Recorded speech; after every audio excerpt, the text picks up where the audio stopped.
சங்கீதம் 55. அல்லேலூயா. என்ன சொல்ல? இரத்த பிரியரும் சூதுள்ள மனுஷன் தங்கள் ஆயுள் நாட்களில் பாதி வரையிலும் பிழைத்திருக்க மாட்டார்கள். அல்லேலூயா. தாவீது சொல்லுகிறார், என்னை நிந்தித்தவன் சத்ரு அல்ல. 12ஆம் வசனம். அப்படி இருந்தால் சகித்திருப்பேன். அல்லேலூயா. நிந்திக்கிற ஆளு யாராவது உங்களை நிந்திச்சா அது பெருசாக நமக்கு தோணாது. அப்படிதானே? பெத்த பிள்ளை நிந்திச்சா எப்படி இருக்கும்? அல்லேலூயா. உங்கள் உழைப்பிலே சாப்பிட்டு ஒரு நன்மையை பெற்ற ஒருவர் உங்களை பல கஷ்டம் வரும்போது உங்களை நிந்தித்தா உங்களுக்கு எப்படி இருக்கும்? அல்லேலூயா. அது சத்ருன்னா எங்கேனாவது ஓடி ஒதுங்கியாவது நம்ம போயிடலாம். ஆனால் இது போகவும் அல்லேலூயா. இருதலை கொள்ளி எறும்பு போல என்ன செய்யுது? வேதனைப்படுவது. இதான் தாவீதுக்கு அப்படிப்பட்ட சோதனை. என்னை நிந்தித்தவன் சத்ரு அல்ல. சத்ரு தாவீதுக்கு நிறைய உண்டு. தேனீக்களை போல சங்கீதம் 18 சொல்லார், என்னை சூழ்ந்து கொண்டார்கள் ஆனால் முள்ளில் பற்றின நெருப்பை போல அணைந்து போனார்கள். சத்துருக்கள் சிலவேளை அப்படி வரும், பல ரீதியில் வரும். ஆனால் கூட இருந்துக்கிட்டு நிந்தித்து கூட சாப்பிட்டு கூட நடந்து இருக்கிற ஒரு மனிதன், நம்ம காரியங்களெல்லாம் அறிந்த மனிதன், ஒருவேளை ஒரு காலத்தில் நமக்கு ஆலோசனைக்காரர்களாய் நம்ம நல்வழியில் நடத்தின ஒரு மனிதன், அல்லேலூயா, நமக்கு எதிராக செயல்படும் பொழுது நிந்திக்கும் போது அது ரொம்ப கஷ்டமாக போயிடும். அல்லேலூயா. எனக்கு விரோதமாய் பெருமை பாராட்டினவன் என் பகைஞன் அல்ல. அப்படி இருந்தால் அவனுக்கு மறைந்திருப்பேன். பார்த்தீங்களா? அல்லேலூயா. இதெல்லாம் நீங்கள் புரிந்து கொள்ளுங்க. வசனம் என்ன அருமையாக சொல்லுது. 13ஆம் வசனம், எனக்கு சமமான மனுஷனும் என் தோழனுமாகிய நீ அவன். அல்லேலூயா. தாவீதோடு இருந்தவன், அவனுக்கு ஆலோசனைக்காரனாக இருந்தவன், கூட சாப்பிட்டவன், அவன்கிட்டேன்னு பணம் வேண்டி குடும்பம் பொண்டாட்டி பிள்ளையெல்லாம் நல்ல ஜாலியாக நல்ல வீடம் கட்டி நல்லா வாழ்ந்தவன், நல்ல சொத்தெல்லாம் வாங்கி இருந்தவன். கடைசியில் அவன் என்ன செய்துட்டான்? அவனுடைய மகனுக்கு பின்னால் ஓடிட்டான். அந்த மகன் என்ன செய்கிறான்? தகப்பனை கொண்டுட்டு ராஜாங்கத்தை பற்றி கொள்ளணும்னு பார்க்குறான். அவனுக்கு போய் ஆலோசனை சொல்கிறான், இன்னைக்கு போனால் கொண்டுடலாம். அவன் இன்னும் அன்னைக்கு போவே இல்லை, விடாய்ந்திருப்பார், விடாய்ந்து தளர்ந்து போயிருப்பார். அவர்கிட்ட இருக்க ஆளெல்லாம் பராக்கிரமசாலிகள். ஆனால் இப்போ போனால் எல்லாம் தளர்ந்து கிடக்கும். அல்லேலூயா. இப்போ போனால் ஜெயிச்சிடலாம். ஆனால் தேவன் அதை அபத்தமாக்கினார். அந்த ஆலோசனையை தேவன் அபத்தமாக்கி, அல்லேலூயா, தாவீதை காப்பாற்றினவர் உங்களையும் காப்பாற்றுவார். உங்க கூட இருந்துகிட்டே குழி தோண்டியவர்கள் அந்த குழியில் அவங்க தான் விழுவாங்க. கவனமா இருக்கணும். விசுவாசிகளும் கவனமா இருக்கணும். பிள்ளைகள் பெற்றோர்களுக்கு கவனமா இருக்கணும். அந்நியன் நிந்தித்தால் கூட இருந்தே சாப்பிட்டு கூட இருந்தே எல்லாம் பண்ணுகிற ஒரு ஆள் நிந்திக்கும் போது, பரியாசம் பண்ணும்போது அது ரொம்ப கஷ்டமாக இருக்கும். சத்ருவாய் எழும்பும் போது அது பயங்கர வேதனைக்குரிய காரியம். இதெல்லாம் தாவீது அனுபவித்தார். கீழே நீங்கள் எல்லாம் சொல்ல முடியாது, படித்து பார்த்தா உங்களுக்கு தெரியும். கடைசியில் அந்த அப்சலோம் என்ன செய்தான்? அவனும் தூங்கி செத்தான். முடி கருவாலி மரத்தில் தொங்கி சுருட்டிக்கிட்டு, அது ஜட உண்டு, அவனுக்கு நீள முடி உண்டு, பெம்பிள்ளைகளுக்கு இருக்கிறது போல, நல்ல சிவந்த மேனி, அழகுள்ளவன். தாவீதான் அப்படிதான். அல்லேலூயா. இவன் ஜடையோட போனான். இவன் ஜடை கோவேரிகள் இதெல்லாம் ஓடிக்கிட்டு இருக்கான். அது மேலே போய் தொங்குச்சுன்னா அது எப்படி? மரம் தான் பிடிச்சு இழுத்து வச்சுக்கிட்டு. ஒரு அல்லேலூயா சொல்லுவோமா? சிருஷ்டி யுத்தம் பண்ணுது. தேவன் மரத்துக்கு சொல்லியாச்சுன்னா அதே பிடிச்சு இழுத்து வச்சுக்கிட்டோம். அடிச்சு கொண்டாங்க. இந்த ஆலோசனைக்காரன் என்ன ஆனா? இப்படி நிந்திச்சு எவ்வளவு அவன் உள்ள நொறுங்கி இருக்கும் இல்லையா? அல்லேலூயா. அப்போ அவன் தூங்கி சத்தான். இவன்ட்டு சம்பாதிச்சு வீட்டில் பிள்ளைகளுக்கெல்லாம் வேண்டி கூட்டுனதெல்லாம் என்ன செய்தானா?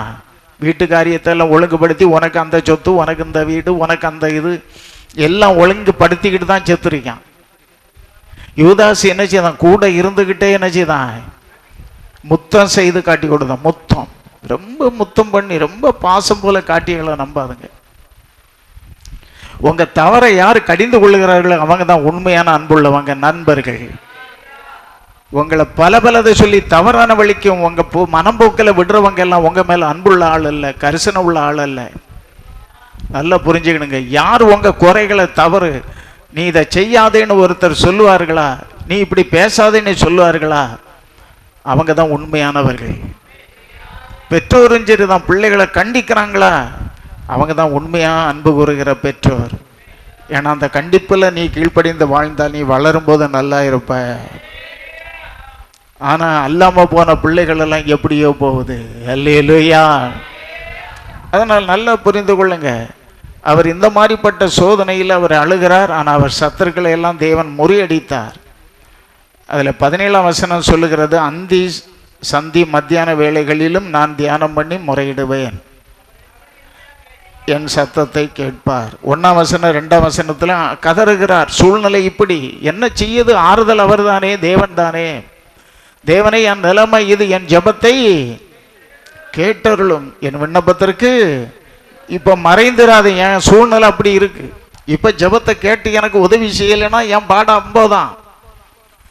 சில சூழ்நிலைகள் அப்படிதான் ஜெபிக்கணும். ஆண்டவரே, இப்போ எனக்கு நிற்க கதி இல்லாத நேரம், வழி இல்லாத நேரம். தேவனே, நான் உங்க பிள்ளை, நான் நல்லவனோ கெட்டவனோ அது உமக்கு தான் தெரியும். நான் நல்லவனா இருந்து நீர் என்ன ரட்சிக்கல, இரக்கமா கிருபையா உங்க ரத்தத்தால தான் என்ன நீதிமானா மாற்றினீங்க, பரிசுத்தமாக்குகிறீங்க. அல்லேலூயா. நீங்க எனக்கு உதவுங்க, எனக்கு செவி கொடுத்து உத்தரவு அருளிச்சியும், சத்ருவினுடைய கூக்குரலின் நிமித்தமும் துன்மார்க்கர் செய்யும் இடுக்கண்ணி நிமித்தமும் என் தியானத்தில் முறையிடுகிறேன். அவர்கள் என்மேல் பழி சாட்டி குரோதம் கொண்டு என்னை பகைக்கிறார்கள். என் இருதயம் எனக்குள் வியாகுலப்படுகிறது. மரணத்திகில் என்மேல் விழுந்தது, பயமும் நடுக்கமும் என்னை பிடித்தது, அருக்களிப்பு என்னை மூடிற்று. இப்ப எனக்கு சிறகு இருந்தா பறந்து அடிச்சு எங்கேயாவது போய் மறைந்து இருப்பேன். ஜெபத்தை பார்த்தீங்களா? அல்லேலூயா. பயங்கரமான சோதனை நம்ம வாழ்க்கையிலும் அவருக்கு அந்த அனுபவம், நமக்கு வேற அனுபவங்கள் வரும். ஆமென். ஒவ்வொருத்தருக்கும் ஒவ்வொரு விதமாக வரும். ஆனாலும் தேவன் நம்மை கைவிடுகிறவர் அல்ல. ஆனால் ஜெபத்தை மாத்திரம் விடாதுங்க. அந்தி சந்தி மத்தியான வேளைகள் என்ன செய்யணும்? ஜெபம் பண்ணி முறையிடுங்க, தியானம் பண்ணுங்க. உங்களுக்கு பிரச்சனைகள் மாற, கஷ்டங்கள் மாற ஆண்டவர்கிட்ட சொல்லி ஜெபம் பண்ணுங்க. ஜெபம் பண்ணாமல் ஜெயத்தை எடுக்கவே முதலாவது நம்ம துரோகம் பண்ணாம, நம்ம நிந்திக்காம, நம்ம மற்றவர்களை இகழாம, நம்ம நீதி நேர்மையா வாழ்ந்து நம்முடைய பரிசுத்தத்தை காத்து கொண்டு நம்ம வாழ்வோமானால் நம்ம ஜெபத்தை தேவன் கேட்பார். அல்லேலூயா. ஜெபம் ரொம்ப முக்கியம். எத்தனையோ இடங்களில் தனியாக போனாலும், பலரும் கூடி வேலை செய்கிற இடங்கள், படுக்கிற இடங்கள் இருந்தாலும், கேரளத்துலேயும் சரி வெளிநாட்டிலையும் சரி ஜெபத்தை விடவே மாட்டேன். பகலில் டைம் இல்லையா, நைட்டு எழும்பியிருந்து ஒரு மணி நேரம் 1.5 மணி நேரம் கண்ணீர் சிந்துவேன் தேவ சமூகத்தில். அவருக்கு அன்பை நினைச்சும் ஒவ்வொரு அதனால எனக்கு நான் தனிமையில் நின்னாலும் எனக்கு அந்த இடத்துல எல்லாம் தேவன் துணையாக இருந்தார். அந்த சத்துருக்கள் யாருமே என்னை தொட முடியல பல சோதனையில். காரணம் என்ன? ஜெபம். ஒரு அல்லேலூயா சொல்லுவோமா? இயேசு கிறிஸ்து கூட என்ன சொன்னாரு? 1 மணி நேரமாவது விழித்திருந்து சோதனைக்குள் படாதபடி. ஒவ்வொரு நாளும் சோதனைக்கு விலக்கிக்காரும், தீமைக்கு விலக்கிக்காரும், தீங்கு துக்கப்படுத்த விட்டுறாதே ஜெபம் பண்ணுங்க. அல்லேலூயா. 1 மணி நேரமாவது விழித்திருந்து ஜெபம் பண்ணுங்க. இன்னும் லூக்கா 21 இயேசு என்ன சொன்னாரு? 34ஆம் வசனத்துல, நீங்க லௌகீக கவலையினாலும் பெருந்தீண்டியினாலும் பாரம் அடையாதபடிக்கு கடைசி காலத்தில் நடக்கிற அடையாளங்கள், யுத்தங்கள், பஞ்சங்கள், பல காரியங்கள், குழப்பங்கள், அல்லேலூயா, இதுல நீங்க சிக்கி கொள்ளாமல் இருக்க வேண்டுமானால் நீங்க லௌகீக கவலைப்படக்கூடாது. சொந்த கவலை, பிள்ளை குறித்து, அதை குறித்து, இதை குறித்து, அது இல்லையே இது இல்லையே, இந்த கடன் பட்டவர்கள் பரலோகம் போக முடியாது. நல்லா புரிஞ்சுக்கிடுங்க. கடனை தீர்த்துருங்க. இருக்க லெவலில் ஓடுங்க. வருகைக்கு ஆயத்தப்பட. அதான் விசுத்தியோட ஒருங்காம் ஆயத்தப்படுங்கள். பரிசுத்த இவர்கள்னா பெற்றுங்க. ஜெபம் பண்ண, நல்லா கண்ணீர் விடு. தனி அறை ஜெபம். அல்லேலூயா. நீங்க அந்த கடன் இந்த கடவுன்னு சொல்லிக்கிட்டு இருந்தீங்கன்னா, இப்போ கர்த்தர் உன்னை நேசிக்கிறாருன்னா அந்த கடனை சீக்கிரம் தீர்ப்பார். நீங்களாக சும்மா சும்மா கடன் வாங்கிட்டு இருக்காதுங்க. அல்லேலூயா. நல்ல ஜெபம் பண்ணு. வருமானத்துக்கு எனக்கு இது வேணும்னு கேளு, தருவாரு. விடாபடியே கேளு. நான் உங்க பிள்ளை. ஆமே. வீடு இல்லையா? எனக்கு ஒரு வீடு கட்டாயம் வேணும். உனக்கு உன்ன உடுக்க இல்லையா? வேணும், கேட்கலாம். ஆனால் மிஞ்சு போயிடக்கூடாது. ரொம்ப ஆசைச்ச வச்சிடக்கூடாது எதுலையும். அப்போ ஆண்டவர் சொன்னார், பெருந்தீண்டினாலும் லௌகிக. பெருந்தீண்டினா ரொம்ப சாப்பாடு, சும்மா சாப்பாடு இல்லை, அது இல்லை, இதில் ஒரு நாளுக்கு 5 குடிச்சிக்கிட்டே கிடையாது. ஒரு நேரம் கொஞ்சம் உடம்ப ஒதுக்கி என்ன செய்யணும்? சாப்பாடை குறைச்சி என்ன செய்யணும்? பெருந்தீண்டி. சும்மா முட்டை வேணும், இறைச்சி வேணும், அது வேணும், இது இதிலே பாரு. இது இல்லையா கவலை? வீட்டில் சண்டை. அதை வேண்டி வச்சியா, இதை வேண்டி வச்சியா? இருக்கிறதுல ஓடு. சம்மந்தி அரைச்சி தின்னு, அன்னைக்கு சம்மந்தி அரைச்சி தின்னு, ஒரு ஊறுகாயம் வச்சு. பிரியாணி கிடைச்ச அன்னைக்கு பிரியாணியை தின்னு. இறைச்சி கிடைக்கிச்சுமே இறைச்சி தின்னு. என்னைக்கு அதுதான் எப்பயும் வேணும்னு நினைக்காத. அதனால பாரப்படாத. அது இது கவலை. அப்ப என்ன ஆகுமா? இயேசு சொன்ன மத்திய 24 சொன்னாரு, லூக்கா 21 சொன்னார். வீட்டில் படிங்க. என்னென்ன நடக்குமோ அதில் அகப்பட்டுருவோம். அதில் எல்லாம் அது நம்ம மேலே வராமல் இருக்கணும்னா இப்படி பாரமடையாதுங்க, கவலைப்படாதுங்க. நீங்கள் 36ஆம் வசனத்தில் சொல்லியாரு, விழித்திருந்து ஜெபம் பண்ணு. ஜெபம் பண்ணி விழித்திருங்கள். அல்லேலூயா. என்ன சொல்லியாரு? வாசிங்க 36. ஆகையால் இனி சம்பவிக்க போக இதுக்கெல்லாம் தப்பி. பார்த்தீங்களா? இப்போ யுத்தம் நடக்குதா? எவ்வளவு விஷயம் வருது? பஞ்சங்கள் வரும்.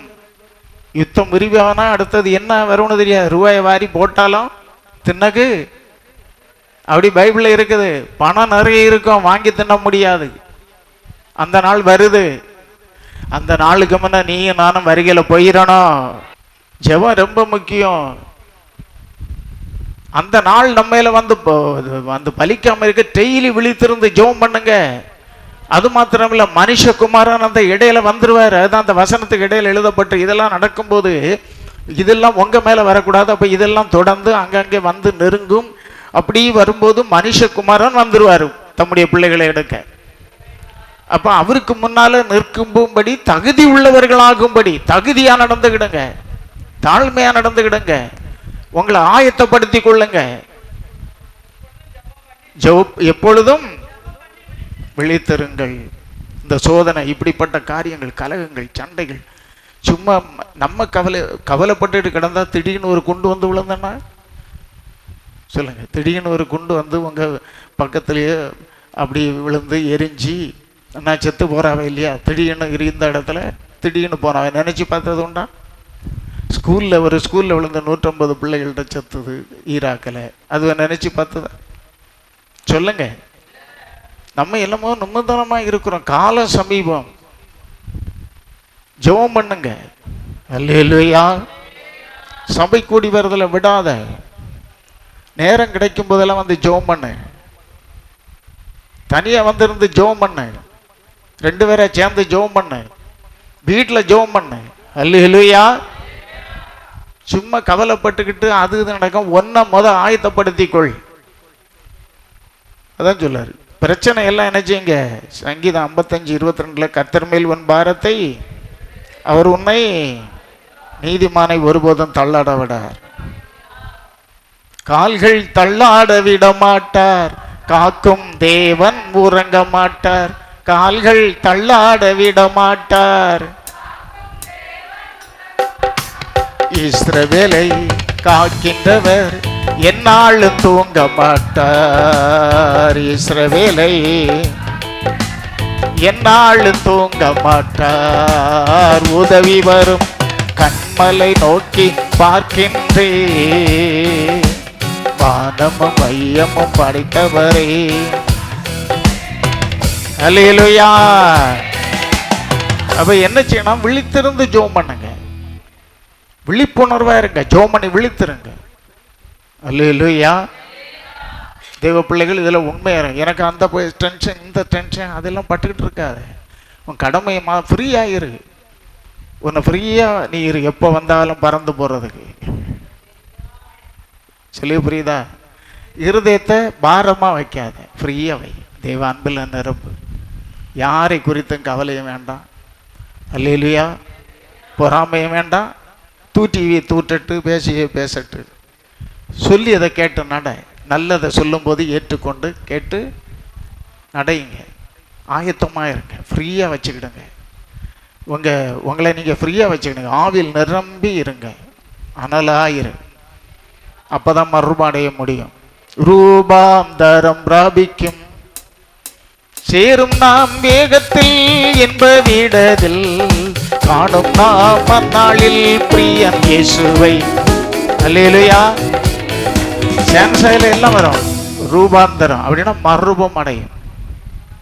அபிஷேகம் இல்லாமல் எப்படி மறுரூபம் அடைவேன்? பெற்ற அபிஷேகம் இருக்காத இழந்திருக்கோமா? இல்லை சும்மா இருந்து கைத்தட்டி ஏதோ நடிக்கிறோமா? இல்லை காலத்தை தள்ளுறோமா? உண்மையிலே பரிசுத்தாவி உனக்குள்ள இருக்கா? பெற்றுக்கொண்ட பரிசுத்தாய் பெற்றுக்கொண்ட நீ பரிசுத்த ஆவியானவரை என்ன நடத்தணும்? நல்லா ஜெபம் பண்ணு. என்ன அனலாக்கும், என்னை பயன்படுத்தும், என்னை பரிசுத்தப்படுத்தும். அல்லேலூயா. பரிசுத்தாவியின் அபிஷேகத்தை பெற்றுக்கொள்ளணும். அது நம்ம கையில் தான் இருக்கு. ஸ்நானம் மூழ்கி எடுத்திருக்கணும், இல்லைன்னா வந்துட்டாருன்னு அவ்வளவுதான். என்னதான் எல்லாம் நடந்தாலும் நம்ம நிர்விசாரமாக இருக்கிறோம். நம்ம அக்கினி கடலில் போய் விழுந்துடணும்னா நமக்கு வர முடியாதுன்னு பயம் கூட கிடையாது இன்னைக்குள்ள விசுவாசிகளுக்கு. அங்கே போய் யாரும் விழுந்துடக்கூடாது. இங்கே பாடு கஷ்டம் உண்டு. அந்த கஷ்டத்தோடு 18 வருஷம் கூலியாக இருந்தாலே இப்படி நடந்து நடந்து சபைக்கு போயிருக்கா ஒருத்தி, ஆலயத்துக்கு. இங்கே எள்ளு போலேன்னா சபைக்கு போக மாட்டாங்க. 18 வருஷம் ஆலயத்துக்கு போயிருக்கா. ஆனால் ஒரு நாள் தேவன் அவளை தொட்டு நிமிர்ந்து நடக்க வைத்தார். சூம்பின கை, ஒருத்தனுக்கு சூம்பின கை, அதையும் வச்சுக்கிட்டு இப்படி இடது கையோ வலது கையோ தெரியாது. அவனும் ஆலயத்துக்கே போயிட்டு இருக்கிறான் அந்த வேதனையோடு. ஆண்டவர் ஒரு நாள் சொன்னாரு, உன் கையை நீட்டுன்னு சொன்னாரு. நீ அந்த எந்த நிலைமையில இருக்கிற அந்த நிலைமையோட தேவ சபத்துல வந்து நீ உபவாசத்தோடும் அழுகையோடும் புலம்பலோடு நீ வா. யோவேல்ல சொல்லப்பட்டிருக்கு, உபாச நாள் நேமியுங்கள், அல்ல சபையை கூட்டுங்கள், ஏன்னா அந்த நாள் பயங்கரமாய் வருகிறது. தேவனை நோக்கி கூப்பிடு. எனக்கு சுகம் கிடைச்சாதான் நான் வருவேன், எனக்கு அப்படி இல்லை, ஆண்டவர் ஒன்னும் செய்யலை சொல்லாத. நீ ஆண்டவரை நேசித்து நட, உனக்கு விடுதலை தானா வர வேண்டிய நேரம் வரும். அல்லேலூயா. சில காரியங்கள் வரும் போகும். இது தேவனுடைய சரீரம், நான் தேவனுடைய பிள்ளை.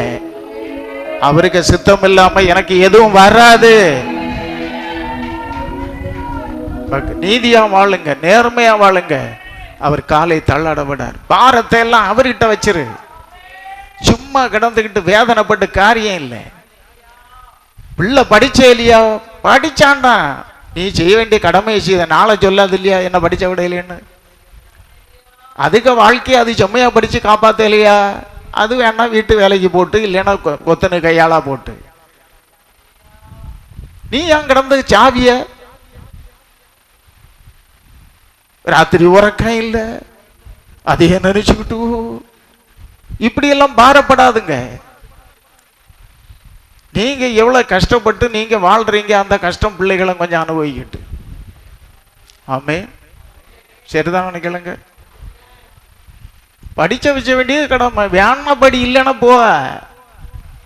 நல்லா படிச்சு நல்லா வந்தா நல்லா இருப்ப. இல்லைன்னா டெய்லி ஒரு 1000 ரூபாயோ 1200 ரூபாயோ இல்லைன்னா 500 ரூபாயோ 600 ரூபாயோ சம்பளம் வாங்குவேன். அவ்வளவுதான் இருக்கும். இப்போ பிழைச்சிட்டு பண்ணி அவனும் பிழைக்கிறான், நீயும் பிழைக்கிறான். அவன் வேண்டி கூட்டி அவன் எங்க கொண்டு போவான்? அதனால கவலைப்படாத. பிள்ளைகளுக்கு எழுத்தறிவு வேணும், எல்லாம் வேணும். ஆனா அதே சமயத்தில் எல்லா வேலைகளையும் நீங்க படிப்பிக்கணும். பிள்ளைகளுக்கு வீட்டு வேலைகள், மற்றபடி உள்ள நேரங்களில் வேற வேலைகளுக்கு விடணும். நீங்கள் ரெஸ்பெக்டையோ பெருமையோ படித்து பார்த்தீங்கன்னு சொன்னால் நாளை படித்து பிள்ளைகளுக்கு வேலை கிடைக்கலைன்னா அந்த பிள்ளை பிழைச்சிக்கிடாது. பாரப்படாதுங்க. பிள்ளைகளை குறித்து சொல்லி பார்க்கலாம், மன கஷ்டமாக இருக்கலாம், பிறகு விட்டுருங்க. ஆமே, நீ படித்தேன்னா நீ படித்து நல்லாகுது. உனக்கு இவ்வளோ கஷ்டப்பட்டு நம்ம இது பண்ணியாச்சு, இனி ஒன்றை போட்டு அடிச்செழியதில்லை எனக்கு வேலை. அல்லேலூயா. உங்களை நீங்கள் காத்துக்கிடுங்க. நீங்கள் கிடந்து கண்ணீர் வடிச்சோ நீங்கள் ஜெபம் பண்ணுங்க, பிள்ளைகளுக்கு நல்லா ஜெபம் பண்ணுங்க, அழுங்க. மற்ற விஷயங்களை எல்லாம் நீங்கள் பாரப்படாதபடி அவர் மேலே வச்சுக்கிட்டு நீங்கள் சந்தோஷமாக இருங்க. அவரை தேடுங்க, அவர் வருகைக்கு ஆயத்தப்படுங்க. அல்லேலூயா. கூட இருக்கிறவங்க தாவீதை போல பல சதிகள் செய்வாங்க. கூட இருந்துக்கிட்டே போய் மந்திரம் செய்வாங்க, வந்து சிரிச்சுக்கிட்டே இருப்பாங்க. உன் குடும்பம் நாசாங்கணும்னு செயல்படுவாங்க. வன்கண்ணு, பொறாமைகள். கொஞ்சம் நீ டீசெண்டாக துணி உடுத்து நடந்தாலே பிடிக்காது. அதனால் அன்பான தெய்வ பிள்ளைகளே, சந்தோஷமாக இருங்க, பாரப்படாதுங்க, பரிசுத்தமாக இருங்க, தேவனை தேடுங்க, ஜெபத்தை விட்டுறாத. அல்லேலூயா. தாழ்மையாக இருங்க, கீழ்ப்படியுங்க. உங்கள் தவறுகளை யார் சொல்லுறாங்களோ, கடிந்து கொள்ளுகிறாங்களோ, இதை செய்யாத, இதை நல்லதல்ல சொல்லும்போது கோவப்படாத, கீழ்ப்படி. விட வேண்டியதை விட்டுரு, அது உனக்கு நல்லது. ஒரு அல்லேலூயா சொல்லுவோமா? சரி, இந்த வார்த்தையின்படி தேவன் ஆசீர்வதிப்பாராக. சரி, ஜெபம் பண்ணுவோம். அல்லேலூயா, அல்லேலூயா, அல்லேலூயா. எல்லாரும் கரங்களை தட்டி தேவனை துதிப்போம். சோத்திரம், சோத்திரம். சங்கீதத்தை கேட்டோம். சங்கீதத்தின்படி வாழ ஆண்டவரே உம்மை தேட ஜெபிக்க கிருபைத்தார். உலகத்தை குறித்த பாரம் வராதபடி பல கவலைகளை சத்துரு கொண்டு வந்து, சிந்தனைகளை கொண்டு வந்து இருதயத்தை நிரப்பாதபடி சபையும் மக்களையும் எங்களை காப்பாற்றி கொள்ளுங்க. அது மாத்திரமல்ல ஆண்டவரே, உம்முடைய பிள்ளைகள் எப்பொழுதும் ஜெபத்தில் விழித்திருக்க கிருபைதாங்க. உங்கள் மேலே எல்லா பாரத்தையும் வச்சுக்கிட்டு ஆண்டவருடைய வருகைக்கு ஆயத்தப்படவும், கடமைகளை செய்யவும், அதிகமாக ஜெபிக்கவும், வேதம் வாசிக்கவும் கிருபை கொடுங்க. மனத்தாழ்மையை கொடுங்க.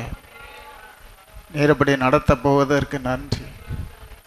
எல்லாரையும் ஆசீர்வதியும், குடும்பத்தை ஆசீர்வதிக்கிறேன். உங்கள் மகிமை அனைவரையும் தாங்கட்டும். எங்களுக்கு நீங்கள் தான் உண்டு, உங்கள் தைரியம்தான் உண்டு, வேறு எந்த இதுவும் எங்களுக்கு இல்லைப்பா. வருகை எப்போ இருந்தாலும் சபை மக்களை நீங்கள் காத்துக்கொள்ளுங்க, எடுத்துக்கொள்ளுங்க. நேரப்படி செய்ய போகிறதற்கு நன்றி. இயேசுவின் நாமத்தில் வேண்டுகிறேன் ஜீவனுள்ள நல்ல பிதாவே, ஆமென்.